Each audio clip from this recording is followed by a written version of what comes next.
자, 이 시간 우리 하나님 말씀을 볼 텐데요.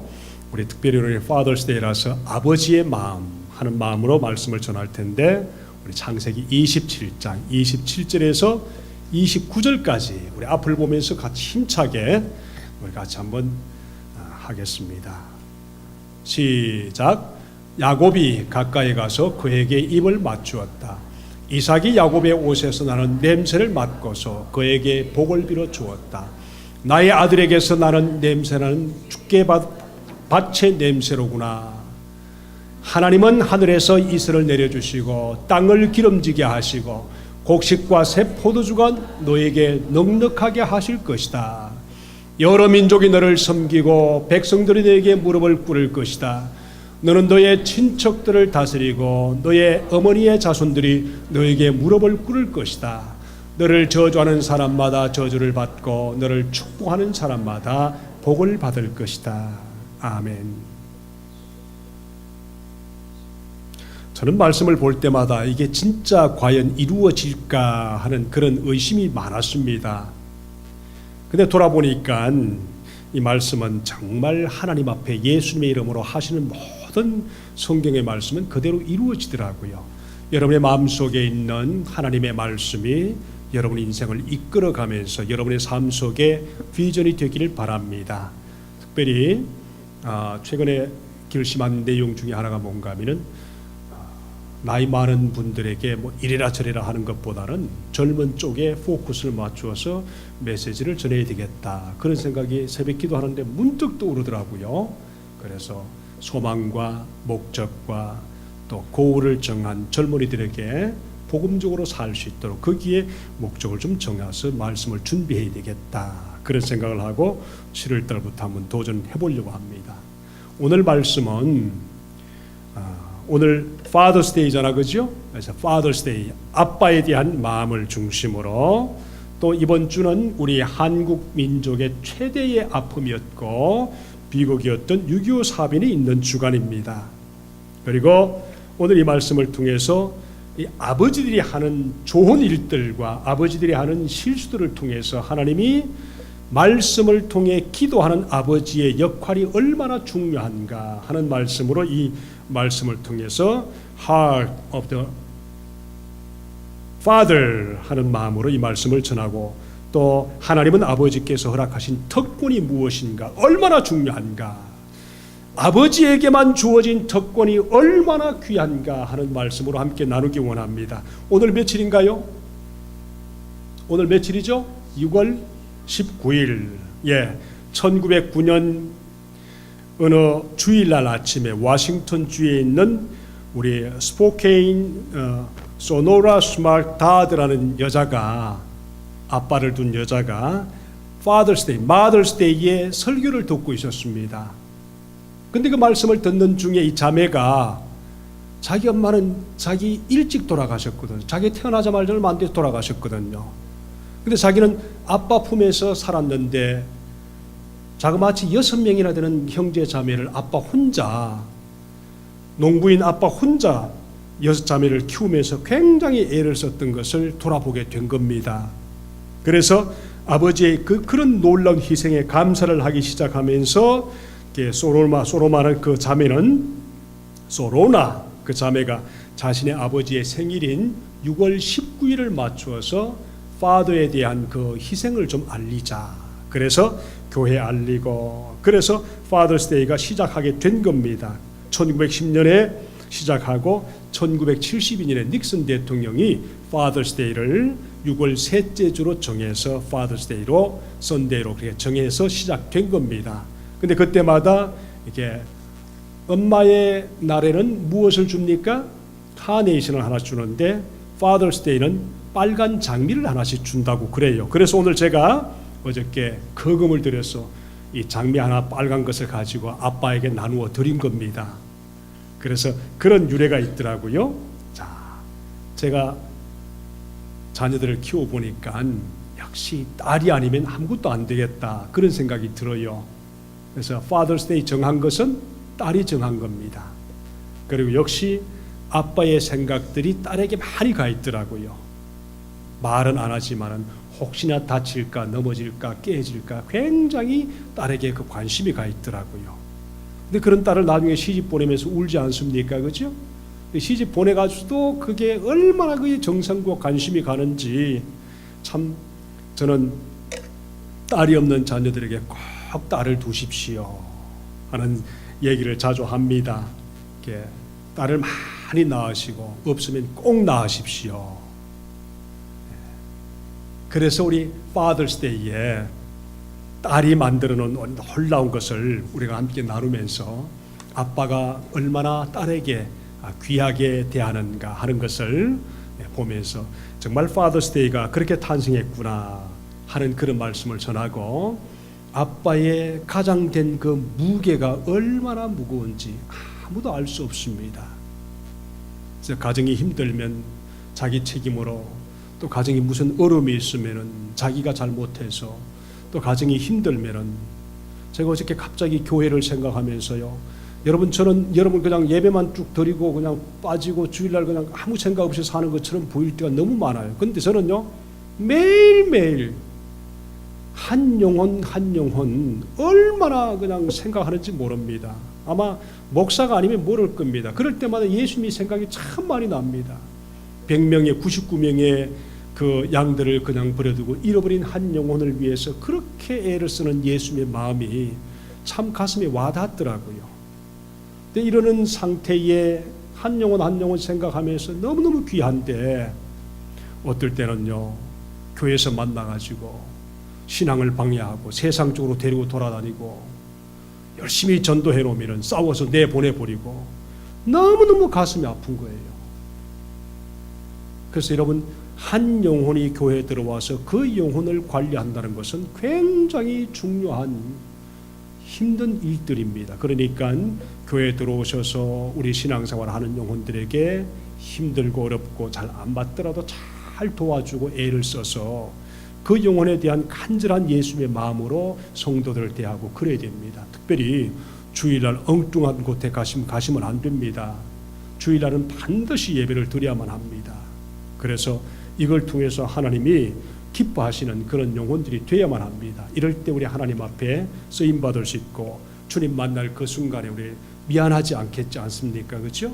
자, 오늘 제가 말씀을 전하는 이유 중에 하나가 뭔가 하면은 아빠의 잘못된 결정과 잘된 결정이 역사에 얼마나 중요한 그 줄기를 만드는가.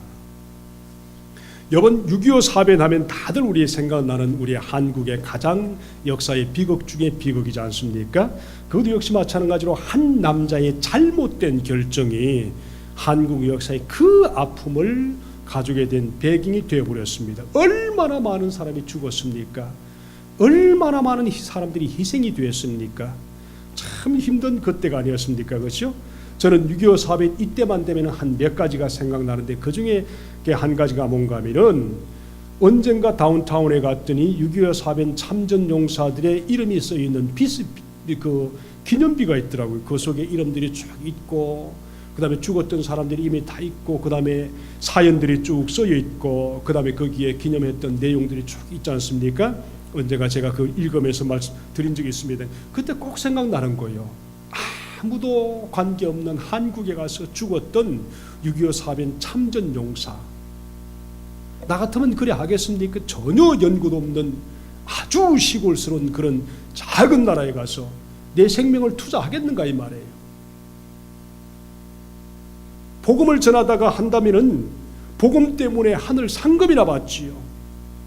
복음과 관계없는 싸움을 하루 위해 가서 목숨을 던지고 수십만 명이나 되는 그 영혼들이 죽었다. 그 부모님들 한번 생각해 보세요. 얼마나 딱한 노릇이겠습니까? 두 번째가 뭔가 하면은 제 셋째 삼촌이 북송되어서 6.25 사변 때 북송되어서 아직도 소식이 없는, 돌아가셨겠지요.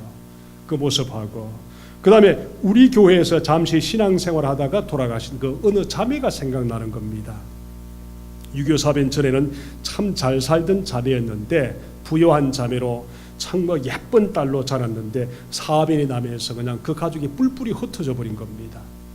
때가 되어서 이제 시집갈 때가 되니까 한 남자를 만나서 이제 결혼을 해야 되는데 이 시어머니 될 사람이 이 딸을 보고서 이게 전혀 뿌리도 없는 자매인데 어떻게 내가 며느리로 받아들이는가? 그 괜찮은 집안이었겠죠. 그러니까 이제 며느리 삼으려고 이게 어딘가 찾다 보니까 옛날에는 양반집이고 그래도 좀 괜찮게 배운 그 자매를 보니까 참 괜찮은 자매 같은데 하는 마음으로 뿌리 좀 찾자 해서 찾아갔는데 옛날에 있던 그 집으로 가니까 사람이 있을 리가 없지요. 근데 옛날에 그 집에 머슴으로 살던 그 사람을 이 자매가 찾은 거예요. 찾다 보니까 어느 동네에 가서 그 일을 하고 있는데 거기에 있다 하면서 찾아가서 그 종을 만난 겁니다. 그 종이 논두렁에서 일을 하다 말고 자매가 옛날에 아주 어릴 때 몇 살밖에 안 되는 아가씨가 오는 걸 보면서 그냥 그 종이 논두렁에서 넙적 엎드려 큰절하면서 아이고 우리 아가씨 살아계셨다고 하니까 정말 살아계셨습니다 하면서 눈물로 큰절을 하더래요. 그 모습을 보면서 시어머니 될 사람이 이 얘는 며느리로 삼아도 괜찮구나, 뼈대가 있는 집안이구나 하면서 결정을 한 겁니다.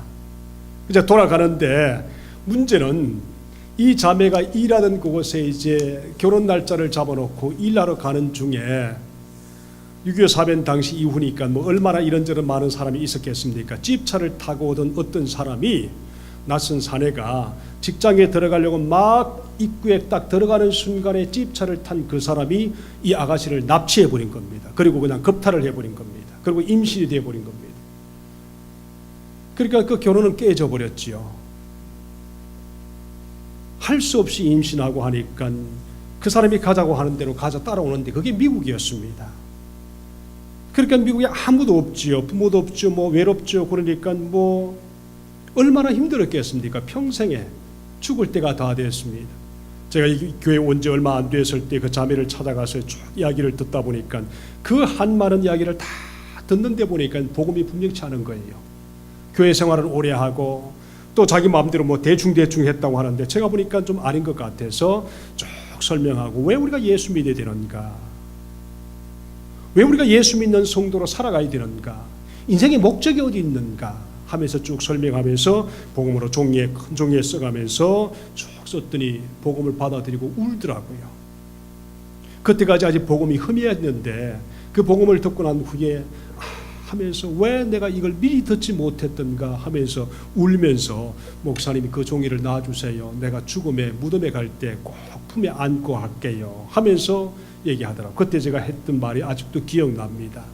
우리 인생이 어떻게 살았든 간에 예수님과 나와의 관계가 풍성하면은, 예수님이 분명히 내 삶 속에 살아계시고 그분과의 관계가 풍성하면 내 과거가 어떻든 내 삶의 계획이 어떻든 내가 이루지 못한 꿈이 무엇이든 관계없이 예수 그리스도를 통해서 인생의 아픈 모든 것은 치료가 되고 아픔이 전화위복이 되어서 오히려 내 인생이 바꾸어지면서 내가 가야 할 그 나라가 분명해지니까 나는 전혀 문제없이 내 인생의 아픔이 다 치료되는 그런 역사가 있다고 하면서 울고 그 얼마 안 돼서 돌아가셨습니다. 여러분, 우리 민족은 6.25 사변이라는 이런 아픔 때문에 수많은 아픔이 있었지만은 하나님은 그 아픔을 바꾸셔서 교회가 더 많이 세워지게 하시고 힘들고 어려울 때 우리 한국이 정말 하나님을 더 의지하게 했던 그런 역사를 통해서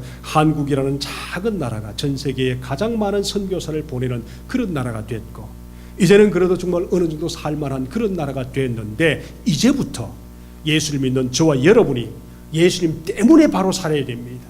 우리 한국이 정말 예수님 때문에 오히려 더 정신을 차리고 복되게 살아야 됩니다. 여러분, 세상에서 아무리 잘 살고 아무리 많이 가지고 아무리 무엇을 하든 간에 예수 없이는 행복할 수 없다는 사실을 꼭 명심하십시다. 아멘. 예수 없는 인생 아무런 목적이 없습니다. 저는 안 해봤던가요? 신앙하기 위해서 그냥 피하기 위해서 별의별 몸부림을 다 쳐봤지만은 지금도 순간순간 하루를 살면서 별의별 어떤 일들을 쫙 하려고 애를 써다가 그 스트럭을 하다가 예수님 생각하면 거기에서 몰려오는 하늘의 평강이 나를 굉장히 위로하고 편안하게 만들어 주시더라고요. 힘들고 어려울 때 예수님을 묵상하면서 가만히 한번 눈을 감으시고 예수님을 한번 생각해 보세요. 나에게 오셔서 나를 붙들어 주시고 하늘의 백성으로 삼아 주시고 영원히 갈 수 있는 목적 있는 하나님의 귀한 백성으로 삼아 주신 그 예수님을 생각하면 마음이 그렇게 평안할 수가 없어요. 주님이 성령으로 내 속에 계셔서 우리가 주님을 묵상할 때마다 내 삶 속에 평안이 있는 것입니다. 이것이 하늘의 평안입니다. 예수님이 말씀하신 것처럼 내가 주는 평안은 세상이 주는 것 같지 않다. 그러므로 너희는 마음에 근심하지 말라. 하나님을 믿으니 또 나를 믿으라. 내 아버지 집에는 거할 곳이 많도다. 이런 놀라운 은혜로 인생의 목적을 분명히 정하지 않으면 아무리 그 인생이 어떤 목적에 달성됐다 할지라도 그건 별 소용이 없는 그런 삶입니다. 내가 비록 힘들고 어렵고 거지같이 살아도 주님 앞에서 예수 그리스도와 함께 가는 그 인생이라면 병원에 누워있는 이건희보다 대통령 하는 누구보다도 예수님이 나와 함께 하시는 그 인생이 훨씬 더 멋진 인생이라고 믿습니다. 아멘. 여러분의 삶을 한탄하지 마십시오. 우리 민족이 어려웠다고 어려워하지 마십시오. 6.25 사업이 일어나고 얼마 안 돼서 우리가 통일되어 갈 즈음에 일사후퇴가 일어나지 않습니까? 그렇죠? 일사후퇴 때 여러분 기억하실 겁니다. 중공군 30만이 무기 하나 없이 그냥 군대 옷을 입고 그냥 쳐들어온 겁니다. 인해 전술로. 그때 미국이 원자탄을 쏘서 그냥 때려버릴까 하는 그 하다가도 많이 말렸다 그러지 않습니까? 그렇죠?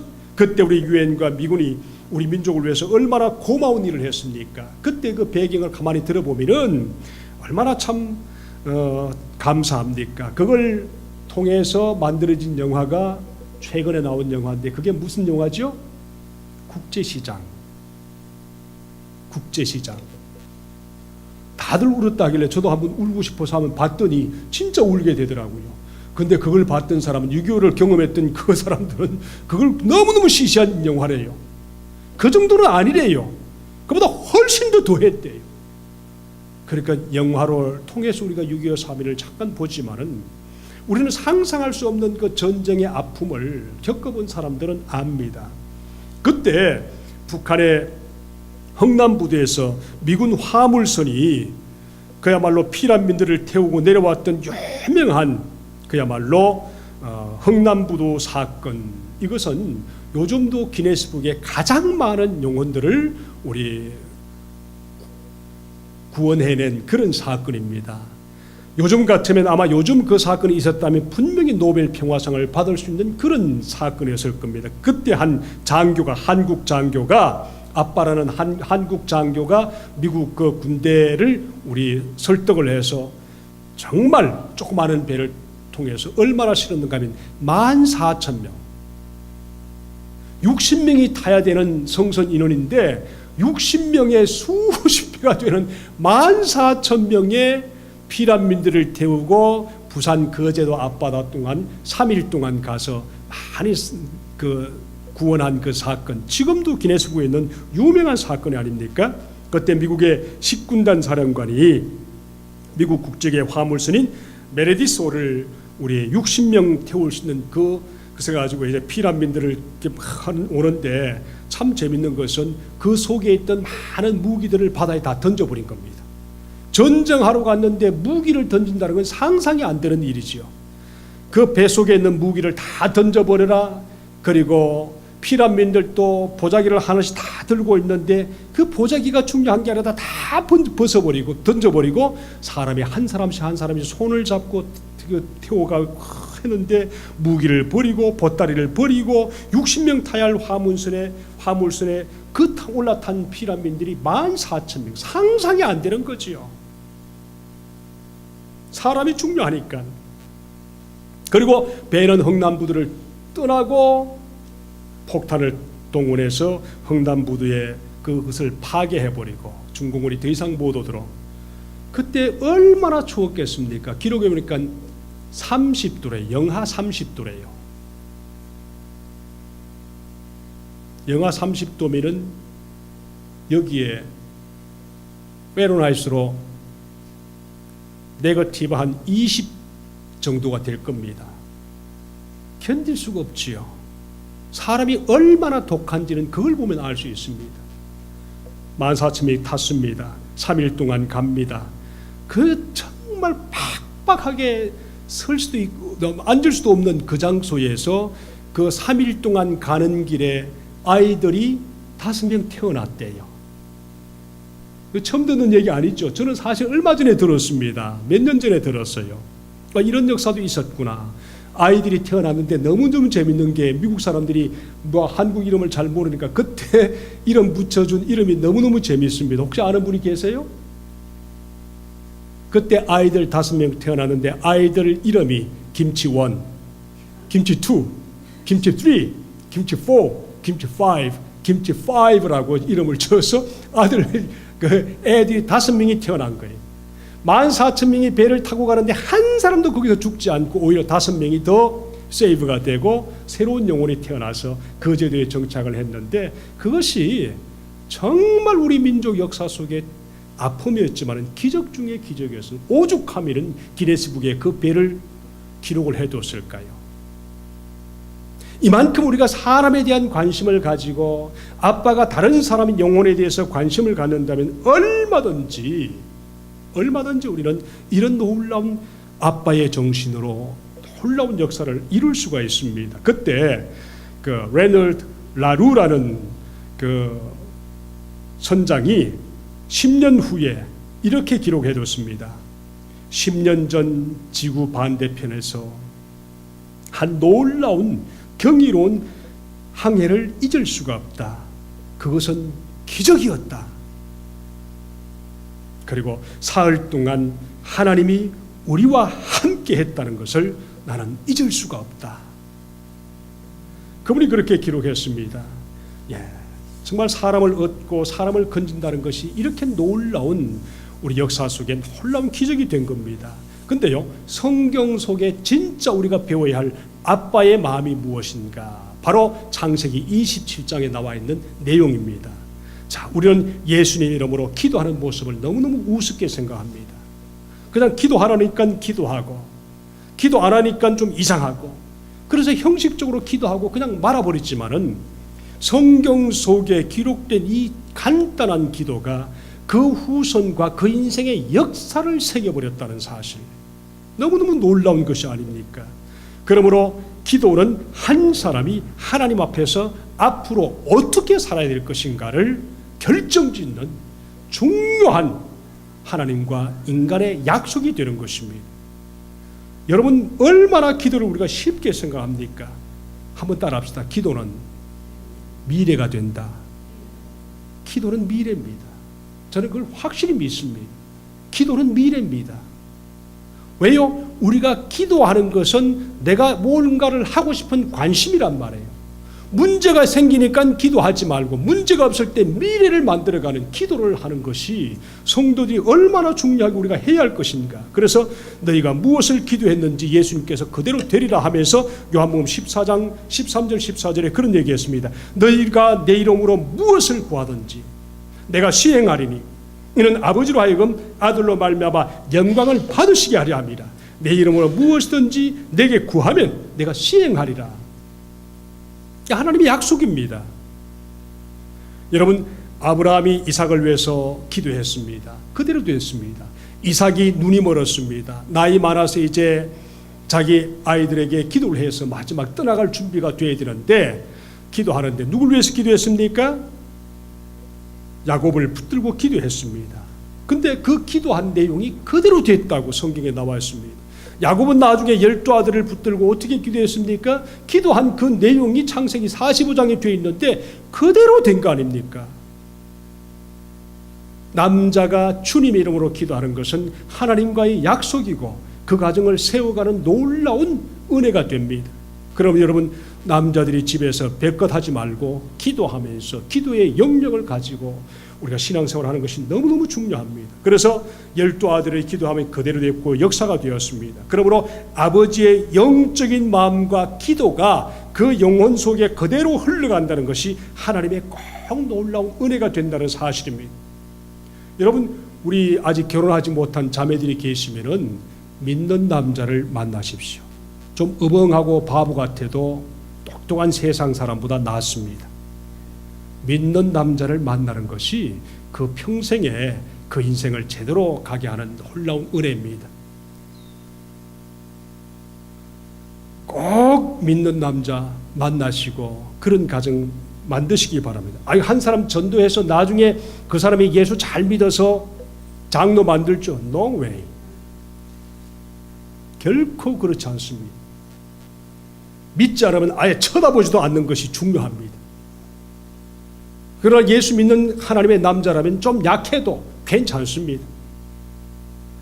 여러분 이 말씀을 통해서 꼭 한번 해보세요. 왜 그런가 하면은 예수님의 이름으로 살아가는 그 기도와 그 작전 있는 그 놀라운 인생이 그대로 된다는 사실을 꼭 알아야 됩니다. 여러분 이삭이 야곱을 위해서 축복한 내용을 가만히 보세요. 거기 보니까 내 아들의 향취는 여호와의 주신 밭의 향취로다. 하나님은 하늘의 이슬과 땅의 기름진 것이다. 풍성한 곡식과 포도주로 내게 주기를 원한다. 만민이 너를 섬기고 열국이 내게 굴복할 것이다. 내가 네 형제의 주가 되고 네 어미의 아들들이 내게 굴복하면서 내게 저주하는 자를 저주받고 저주를 우리 축복하는 자는 복을 받으리라. 이게 얼마나 보통 내용인지 알 수가 없습니다. 얼마나 귀중한 내용입니까? 한번 정리해 보겠습니다.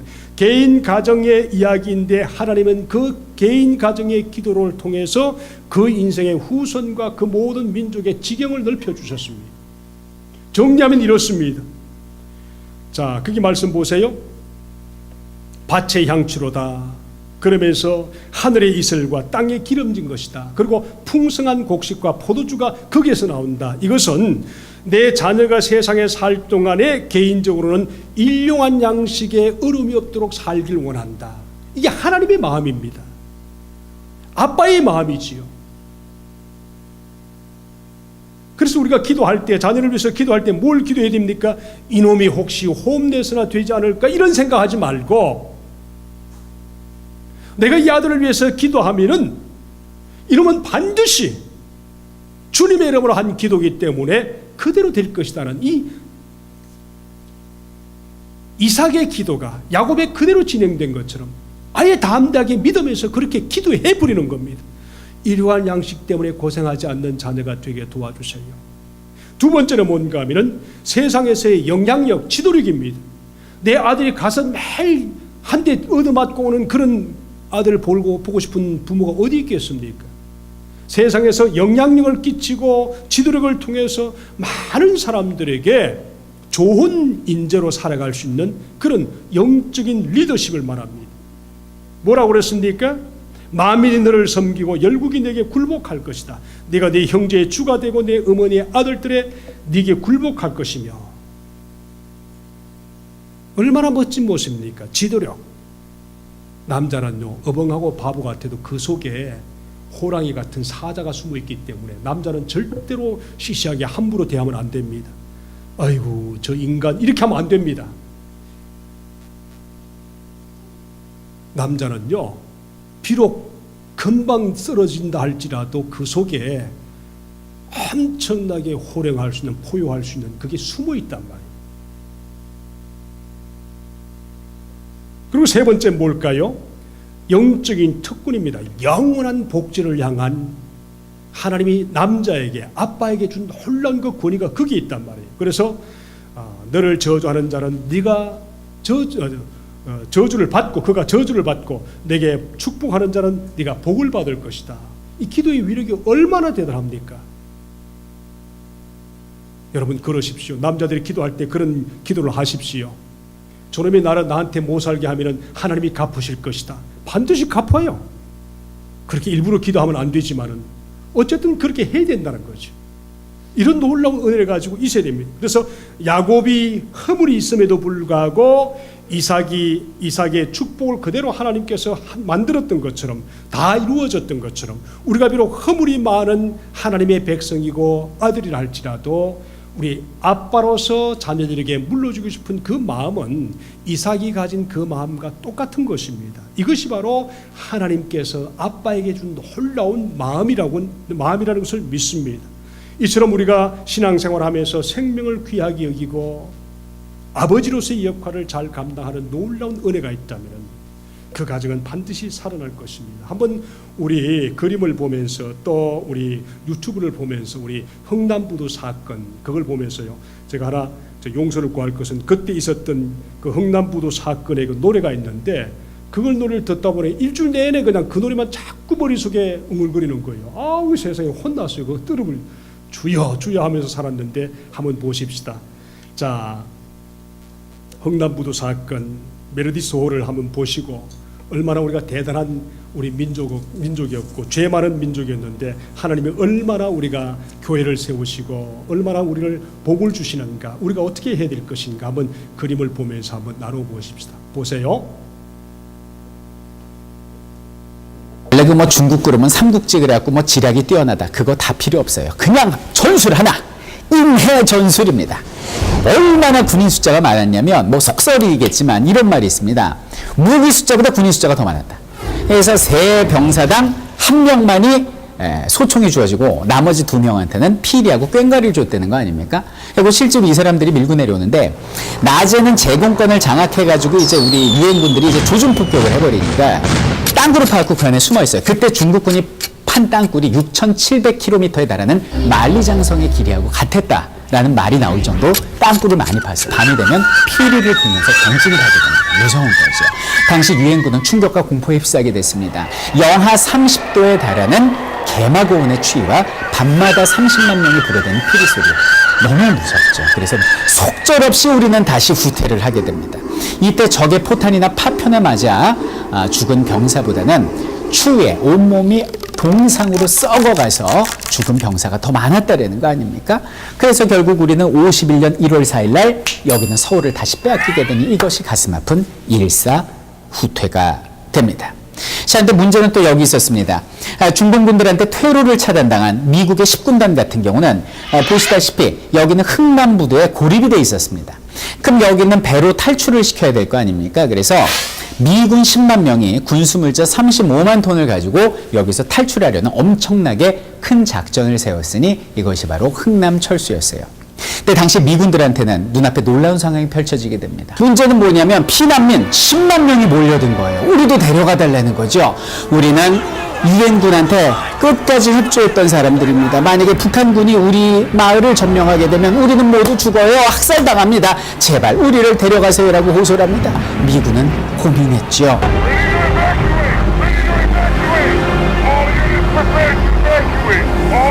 이때 그 민간인을 실은 마지막 배가 바로 메러디스 빅토리호라는 배가 되겠습니다.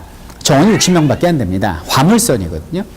근데 승선 인원 중에 선원이 47명이 있었어요. 그러니까 더 탈 수 있는 사람은 13명밖에 안 됩니다. 근데 그때 미 10군단장의 고문이었던 현봉학 박사께서 눈물로 호소를 합니다. 장군님, 라루 선장님, 제발 좀 도와주세요. 저 사람들 여기에 두고 가면 다 죽습니다. 저 사람들을 태워주세요. 라고 얘기를 합니다. Captain, how many refugees can you fit on this ship? Sir? 군수품 다 버려.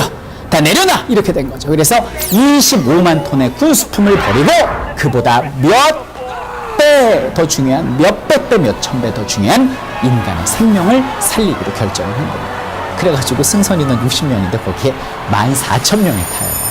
여기는 부두와 공장이 북한군의 손에 들어가면 안 되니까 이 지역은 폭발시켜 버립니다. 메르디스 빅토리호 같은 경우는 이틀간의 항해를 합니다. 그래서 부산을 거쳐서 거제도로 오게 되는데요. 누울 수도 제대로 앉을 수도 없는 비좁은 배 안에서 새 생명이 5명이나 태어나게 되죠. 이 아기들의 이름을 당시 미군들은 김치 1, 김치 2, 김치 3, 4, 5 이렇게 붙였습니다. 그래서 아이들 5명을 김치 5라고 불렀던 것이죠. 이틀 만에 크리스마스죠. 여기는 거제도에 도착을 했는데 놀랍게도 14,000명 중에 사망한 사람 단 한 명도 없고요. 오히려 인원이 5명 늘어 있었다는 것입니다. 자, 이것으로써 메르디스 빅토리호는 단일 선박으로 가장 큰 규모의 구조 작전을 성공한 선박으로 기네스북에 등재되었습니다. 자, 다시 전쟁으로 여러분, 우리는 세상에 나 있을 동안에 정말 해야 할 사명이 있습니다. 그냥 하루하루를 그냥 돈 벌고 대충 살면서 오늘 또 하루 지났구나 이렇게 할 형편이 아닙니다. 우리 예수 믿는 성도님들은 반드시 영적인 주어진 하나님의 소명이 있습니다. 이걸 가지고 하나님 오늘 또 하루를 소명 중에 살게 하시는군요 하면서 기쁨을 나누시길 바랍니다. 이 시간 여러분 자신을 위해서 기도하십시다. 그리고 여러분 통해서 또다시 주님 앞에 돌아와야 할 메르디송 같은 이런 놀라운 사건을 우리는 준비하면서 살길 바랍니다. 인생의 가장 큰 보람은 사람을 얻는 것입니다. 아빠의 마음을 가지는 것입니다. 우리 한번 같이 기도하십시다. 우리 집에서 제거되어야 할 아픔들을 주님께서 치료해 주시옵소서. 그리고 우리 귀한 집에서 해야 할 놀라운 일이 무엇인가 같이 한번 기도할 수 있길 바랍니다. 기도하겠습니다. 여러분 자신의 마음을 주님 앞에 드리면서 아버지의 마음으로 우리 한번 생각해 보면서 같이 기도하겠습니다. 아버지, 순간순간의 귀중한 삶